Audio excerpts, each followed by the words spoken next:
నమస్తే TV 20 news కి స్వాగతం. వార్తల్లో ముందుగా ముఖ్యాంశాలు.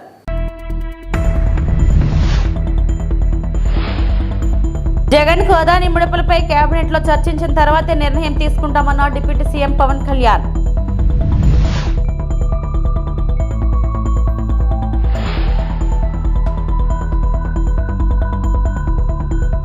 ఏపీ పోలీసుల గాలింపు వీడియో విడుదల చేసిన రామ్ గోపాల్ వర్మ.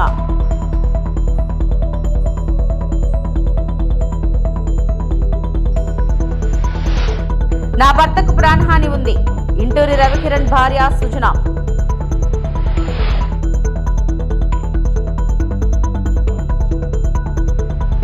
జగన్ కు అదాని ముడుపుల అంశంపై కేబినెట్ లో చర్చించి నిర్ణయం తీసుకుంటామని AP deputy CM Pawan Kalyan తెలిపారు.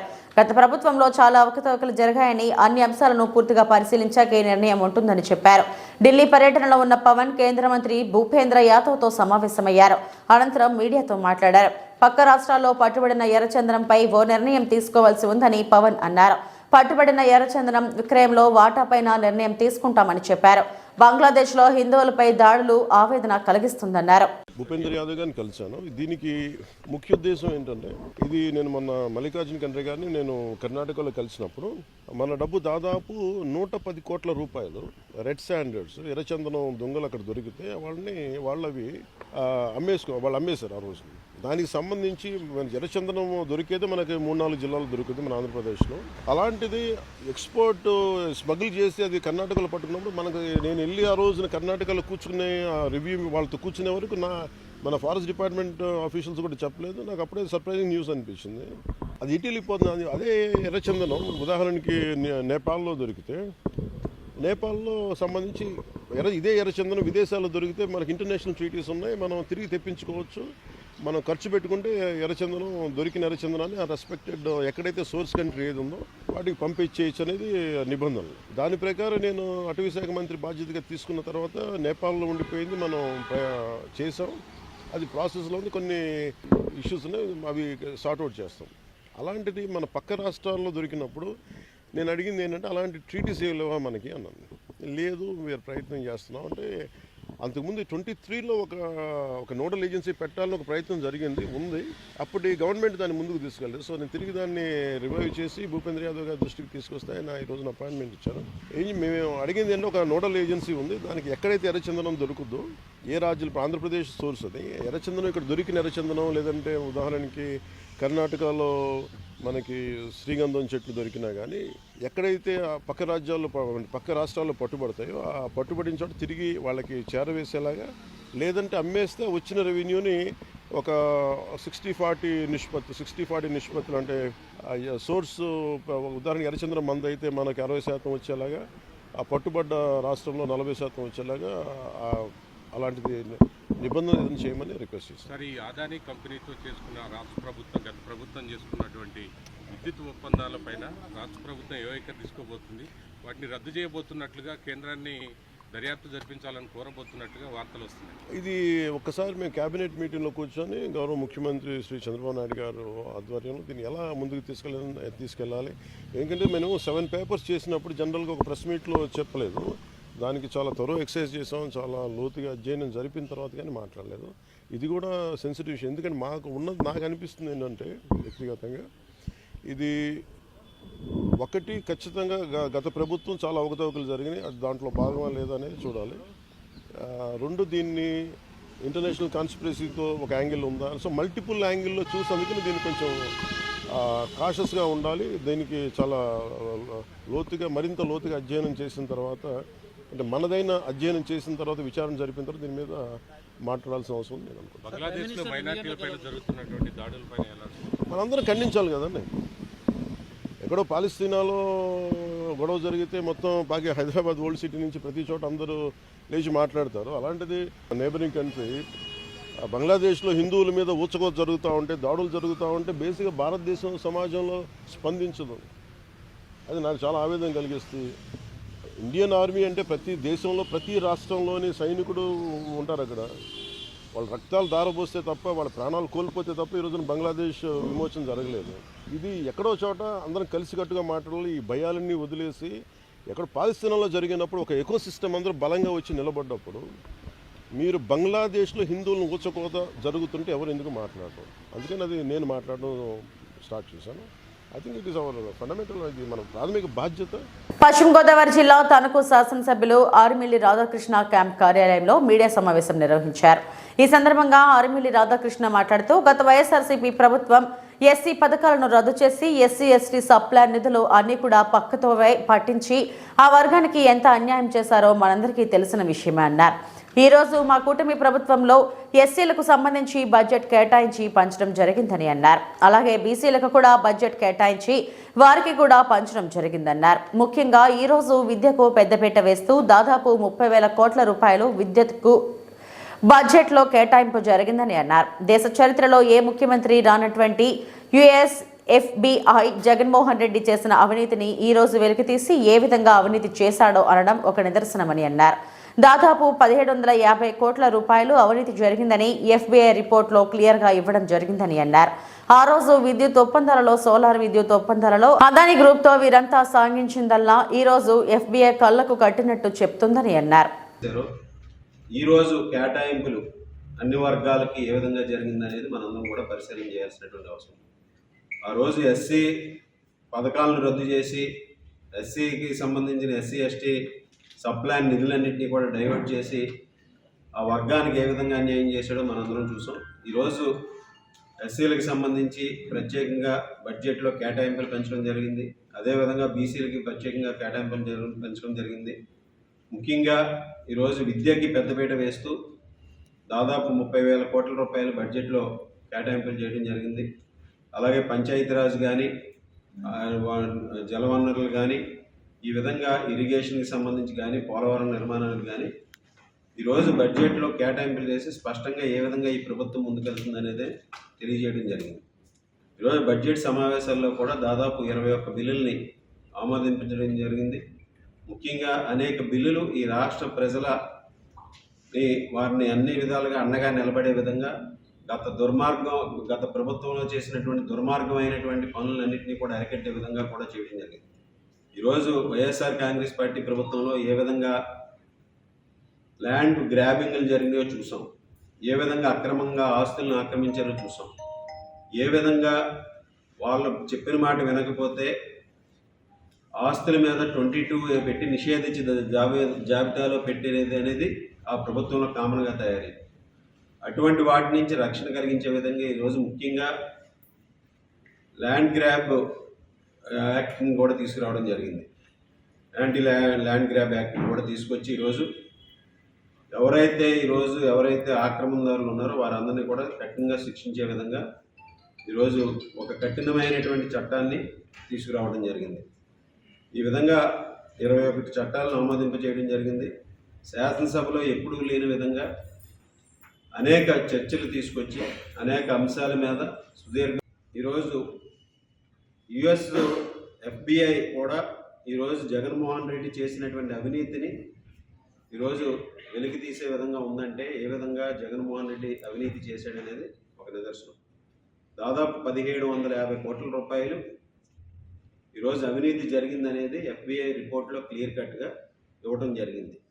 ఆ రోజు ఏదైతే విద్యుత్ ఒప్పందాలు చేసుకోవడానికి, ఆ రోజు సోలార్ విద్యుత్ ఒప్పందాలు చేసుకోవడానికి అదాని గ్రూప్తో ఆ రోజు వీళ్ళు సాగించినటువంటి వ్యవహారం అంతా ఈరోజు ఎఫ్బిఐ ఏపీ పోలీసులు గాలింపు నేపథ్యంలో వివాదాస్పద దర్శకుడు రామ్ గోపాల్ వర్మ ఓ వీడియోను విడుదల చేశారు. కేసులకు తానేమీ భయపడటం లేదని తెలిపారు. తాను పోస్టులు పెట్టిన వారికి కాకుండా సంబంధం లేని వారు మనోభావాలు దెబ్బతింటే ఈ కేసులో సెక్షన్లు ఎలా వర్తిస్తాయని ప్రశ్నించారు. ప్రస్తుతం ఓ మూవీ షూటింగ్లో ఉన్నారని, నిర్మాతకు నష్టం వస్తుందనే విచారణకు రాలేకపోతున్నట్లు తెలిపారు.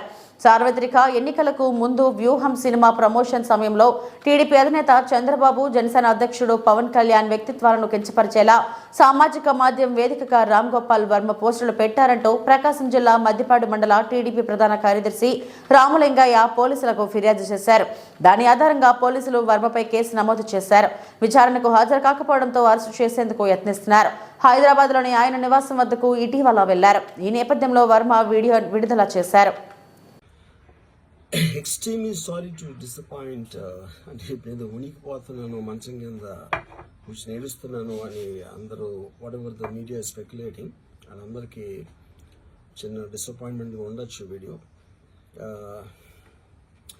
ఇక్కడ పాయింట్ ఏంటంటే I just want explain the whole concept. ఇప్పుడు నేను ఆల్మోస్ట్ ఒక 1 year బ్యాక్ ఏదో ట్వీట్స్ పెట్టాను అనే ఎలిగేషన్. ఆ ట్వీట్స్ ఎవరో మనోభావాలు దెబ్బతిన్నాయి.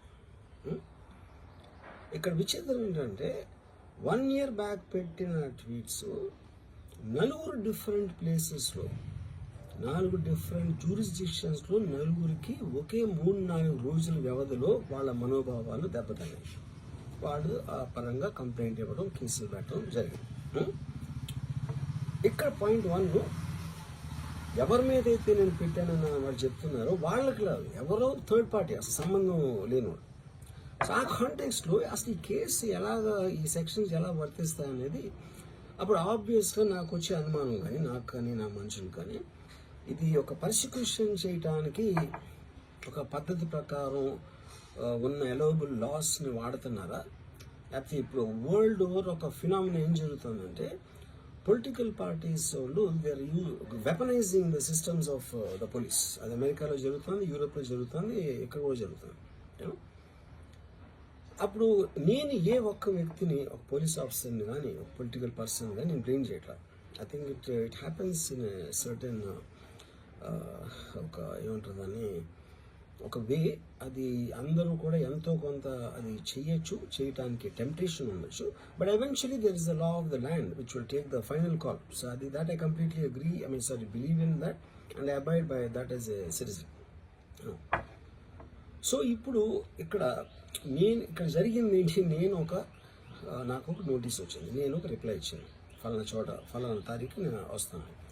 అప్పటికి నాకు జరుగుతున్న పని ఒక ఆన్గోయింగ్ స్కెడ్యూల్ ఉంది కాబట్టి, నాకు ఫిల్మ్ వర్క్ ఉంది కాబట్టి అవ్వలేదు. అండ్ ఇట్ ఈస్ వేరే ప్రొడ్యూసర్ చేస్తాను, ఆ ప్రొడ్యూసర్కి నష్టం. తన భర్త ఇంటూరి రవికిరణ్ పై కూటమి ప్రభుత్వం అక్రమ కేసులు పెట్టిస్తుందని ఆయన భార్య సుజన ఆవేదన వ్యక్తం చేశారు. బుధవారం ఆమె విశాఖ ప్రెస్ క్లబ్లో మీడియా సమావేశంలో మాట్లాడుతూ తప్పుడు కేసులు ఎందుకు పెడుతున్నారో తెలియదు, కేసుల గురించి అడిగితే పోలీసులు సమాధానం చెప్పడం లేదన్నారు. ఇంటూరి రవికిరణ్ ఆరోగ్యం బాగోలేదు. Ravikiran heart patient. రోజు 8 గంటలు రెస్ట్ తీసుకోవాలి. రోజు 500 నుంచి 600 కిలోమీటర్లు తిప్పుతున్నారు. ఆయనకు ఏమైనా జరిగితే ఎవరు బాధ్యత వహిస్తారు? పోలీసుల నుంచి రవికిరణ్కు ప్రాణహాని ఉంది.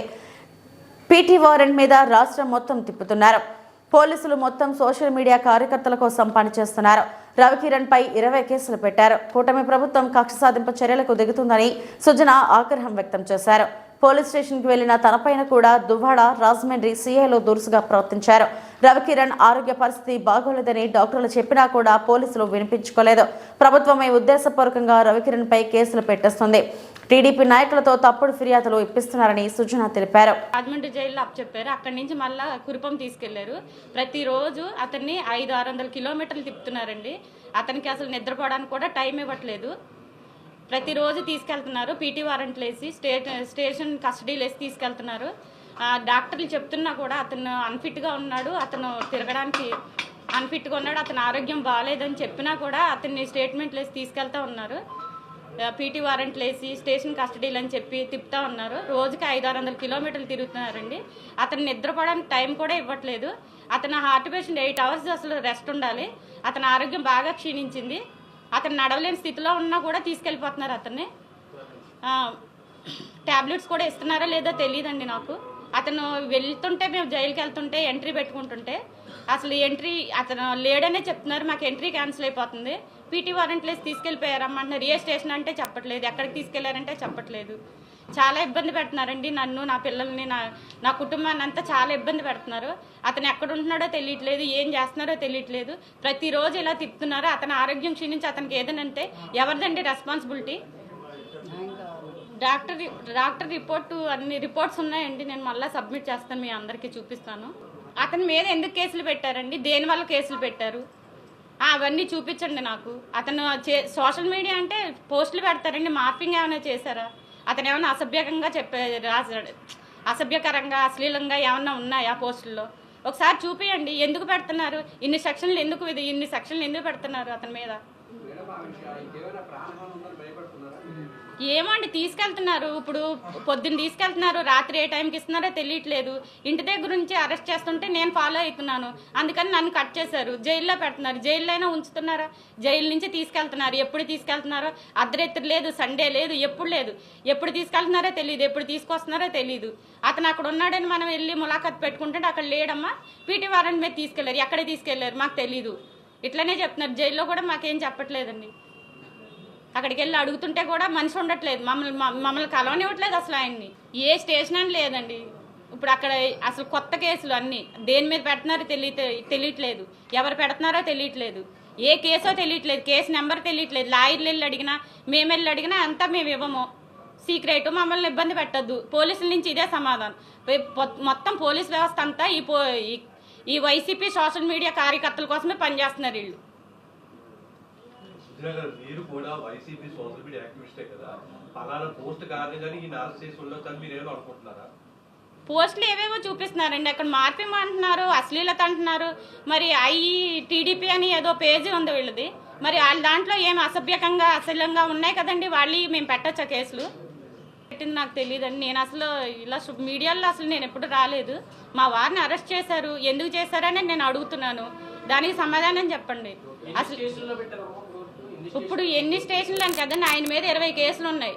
రోజుకొక స్టేషన్ అని తిప్పుతున్నారు, రోజుకొక కేసు అని చెప్తున్నారు, పీటీ వారెంట్లు వేస్తున్నారు, స్టేషన్ కస్టడీలు అంటున్నారు. అతను ఒక్క చోట ఉండనివ్వట్లేదు. కర్నూలులో హైకోర్టు బెంచ్ ఏర్పాటుపై రాయలసీమ ప్రాంతంలోని అన్ని వర్గాల్లో హర్షం వ్యక్తమవుతుంది. బెంచ్ ఏర్పాటును స్వాగతిస్తూ అనంతపురం జిల్లా కళ్యాణదుర్గంలో న్యాయవాదులు ప్రధాని మోడీ, ముఖ్యమంత్రి చంద్రబాబు, ఉప ముఖ్యమంత్రి పవన్ కళ్యాణ్ చిత్రపటాలకు పాలతో అభిషేకం చేశారు. ఎమ్మెల్యే ఆమ్లనేని సురేంద్రబాబు కార్యక్రమంలో పాల్గొన్నారు. కర్నూలులో హైకోర్టు బెంచ్ ఏర్పాటు శుభపరిణామమన్నారు. హైకోర్టు బెంచ్ కర్నూలులో ఏర్పాటైతే రాయలసీమ ప్రజలకు ఎంతో ఉపయోగకరంగా ఉంటుందన్నారు. మన ప్రభుత్వం వచ్చి 5 నెలలు అయింది. 5 నెలల్లో ఏదైతే ఉందో మొన్న జరిగిన అసెంబ్లీలో నిజంగా ఒక గొప్ప తీర్మానం చేశారు. అది కూడా వెంటనే ప్రారంభించేటట్టు అన్ని చర్యలు తీసుకోవాలని చెప్పి మన ముఖ్యమంత్రి గారు, ఉప ముఖ్యమంత్రి గారు, అలాగే నారా లోకేష్ గారు అందరూ కూడా తీర్మానం చేసి చాలా గొప్ప నిర్ణయం ఇది. మన రాయలసీమ వాసులకి చాలా ఉపయోగపడే హైకోర్టు ఇది. ఖచ్చితంగా మంచి శుభ పరిణామం. కాబట్టి ఏదేమైనా కూడా రాష్ట్ర అభివృద్ధి కావాలంటే ఖచ్చితంగా చంద్రబాబు నాయుడు గారు ఇంకో 15 ఏళ్లు ముఖ్యమంత్రిగా కొనసాగాల్సిన అవసరం ఎంతైనా ఉందని. అవినీతిలో జగన్ను మించిన మరో రారాజు లేడని ఎఫ్బీఐ గుర్తించిందని టీడీపీ నేత ఆనం వెంకటరమణారెడ్డి విమర్శించారు. ఎఫ్బీఐ కేసు నుంచి తప్పించుకోలేదని, ఏడాదిలో శిక్ష పడుతుందని అన్నారు. గత టీడీపీ ప్రభుత్వంలో ₹4.43 ఒక యూనిట్ విద్యుత్ కొంటే చంద్రబాబుపై విజయసాయిరెడ్డి, శ్రీకాంత్, అజయ్ కల్లం ప్రెస్ మీట్ పెట్టి ఆరోపణలు చేశారని, వారంతా నేడు చంద్రబాబును క్షమాపణలు కోరాలని ఆనం వెంకటరమణారెడ్డి డిమాండ్ చేశారు. గత టీడీపీ ప్రభుత్వంలో ఒప్పందాలు చేసుకున్న దిగ్గజ సంస్థలను లంచాలకు కక్కుర్తిపడి జగన్ వెనక్కి పంపారని ధ్వజమెత్తారు. వాళ్లను పంపించకుండా ఉంటే రాష్ట్రానికి ఎంతో ఆదాయం వచ్చేదని అన్నారు. అంతే కదా, చంద్రబాబు నాయుడు ₹4.43 కొని అదే ఎన్టీపీసీ సోలార్ పార్క్ ఇది ఎన్టీపీసీ తెలంగాణలో అగ్రిమెంట్ అయితే అప్పటికి వాళ్ళు కూడా దొంగలే కదా. సరే, అది పక్కన పెడతాం. రాజస్థాన్ ₹4.34 అంటే ఏంది? దీని అర్థం ఏంది? ఈ స్టేట్స్లో కాదు, ఒక ఆంధ్రానే కాదు, ఆ రోజు భారతదేశంలో ఉండిన రేట్ అది. భారతదేశంలో ఉండిన రేటు ఆ రోజు ₹4.43 నుంచి ₹4.67 వరకు వేరియేషన్ ఉండింది. ఆ రేటే చంద్రబాబు నాయుడు కొన్నారు. అనంతపూర్ సోలార్ పార్క్ కి చేసిన పీపీఐలో అన్ని రాష్ట్రాల్లో చేసిన ప్రైజులో అతి తక్కువ ప్రైజ్ చంద్రబాబు నాయుడు గారిదే అని కూడా నేను మనవి చేస్తున్నా. మరి ఎక్కడ జరిగింది తప్పు? కలాం రెడ్డి, తెల్లగడ్డం కలాం రెడ్డి, ఎక్కడ జరిగిందయ్యా? మా మీదకి ఎఫ్బిఐ రాలేదే, మా మీద సిబిఐ రాలేదే. నువ్వు గవర్నమెంట్లో ఉన్నావు, మేము తప్పు చేసి చంద్రబాబు నాయుడు మోసం చేసి లంచం తిని ఆ రోజు చేస్తుంటే నువ్వెందుకు కేసు పెట్టలేదు, ఎందుకు ఎంక్వైరీ పెట్టలేదు అని అడుగుతున్నా. ఆ రోజు అబ్దుల్ కలాం రెడ్డి ఐఏఎస్ ఆఫీసర్ కదా, ఏం రెడ్డి నువ్వు ఎందుకు కేసు పెట్టలేదు చంద్రబాబు నాయుడు మీద? ఎందుకు పెట్టలేదు? నువ్వు చెప్పావు కదా, ప్రెస్ మీట్లో చెప్పావు అవకతవకలు జరిగినాయా. ఎందుకు పెట్టలే? అది పెట్టేదానికి ఘోష ఒకటి ఉంటే కదా పెట్టేదానికి. ఏం పెడతారా? మాది ఓపెన్ బుక్, మేమేం దాచుకోవాల్సిన అవసరంలా. మా ప్రతి జీవో వెబ్సైట్ మీద ఉంటుంది, ఎవరు కావాలన్నా చూడొచ్చు. మీలాగా దొంగ జీవోలు రాలేము, దొంగ మీటింగ్లు. ఈరోజు చంద్రబాబు నాయుడు గారు ఎవరినైనా కలిస్తే ఓపెన్, చీఫ్ సెక్రటరీ ఉంటాడు, కన్సర్న్ మినిస్టర్ ఉంటాడు, పేషీలు కాఫీలు ఇచ్చేవాళ్ళు ఉంటారు, టీలు ఇచ్చేవాళ్ళు ఉంటారు, బిస్కెట్లు ఇచ్చేవాళ్ళు ఉంటారు. కానీ నువ్వు కలిస్తే నువ్వు నీ భార్య తప్పితే ఎవరుండరు. అదేందా? అల్లూరు జిల్లా రంపచోడవరం డివిజన్ దేవీపట్నం మండలంలో ప్రసిద్ధి పుణ్యక్షేత్రం మాతృశ్రీ గండి పోచమ్మ తల్లి ఆలయం పాపికొండల పర్యాటకం బోటింగ్ పాయింట్ వద్ద మైత్రి మూవీస్ ఆధ్వర్యంలో హీరో నితిన్ తో చిత్రీకరిస్తున్న రాబిన్ హుడ్ మూవీ షూటింగ్ పర్యాటకులని సందడి చేస్తుంది. Director Venky Kudumula robin hood సినిమాకి దర్శకత్వం వహిస్తున్నారు. ఈ మూవీ షూటింగ్ చివరి స్థాయిలో ఉందని, యాక్షన్ సీన్ తీయడం కోసం గండి పోచమ్మ తల్లి ఆలయం వద్ద షూటింగ్ చిత్రీకరిస్తున్నామన్నారు. డిసెంబర్ 25వ తేదీన మూవీ రిలీజ్ డేట్ ఫిక్స్ చేశామని చీఫ్ అసోసియేటివ్ డైరెక్టర్ నవీన్ వెల్లడించారు. తీసుకొస్తే కనుక ఫ్రంట్ వచ్చి అందచేయండి డిపార్ట్మెంట్ ఉన్నారు ఇక్కడ. ఎవరిదైనా సరే ప్లేట్ కార్డ్స్ కానీ ఆల్కహాల్ ఉంటే కనుక మాకు ఇక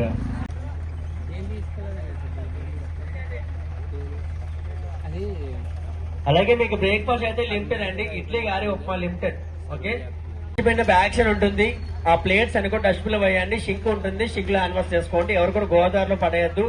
అలాగే డ్రింకింగ్ వారితో తిరుమల శ్రీవారిని సినీ నటి జ్యోతిక దర్శించుకున్నారు. బుధవారం ఉదయం వీఐపీ విరామ సమయంలో సుప్రభాత సేవలో ఆమె పాల్గొన్నారు. దర్శనం అనంతరం రంగనాయకుల మండపంలో వేద పండితులు వేదాశీర్వచనం అందించగా ఆలయ అధికారులు శ్రీవారి తీర్థ ప్రసాదాలు అందజేశారు. అనంతరం బయటకు వస్తున్న ఆమెతో పలువురు సెల్ఫీలు దిగారు. ఓ అభిమాని ఆమెకు స్వామివారి చిత్రపటం బహుకరించారు.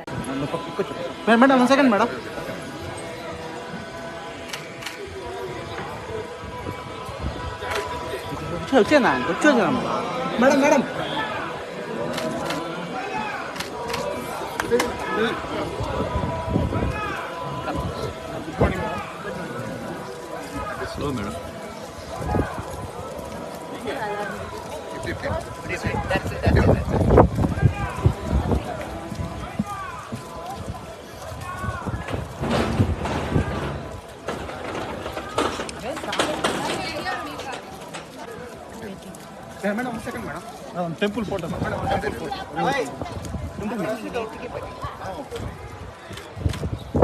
మేడం మేడం ఇచ్చారు మేడం.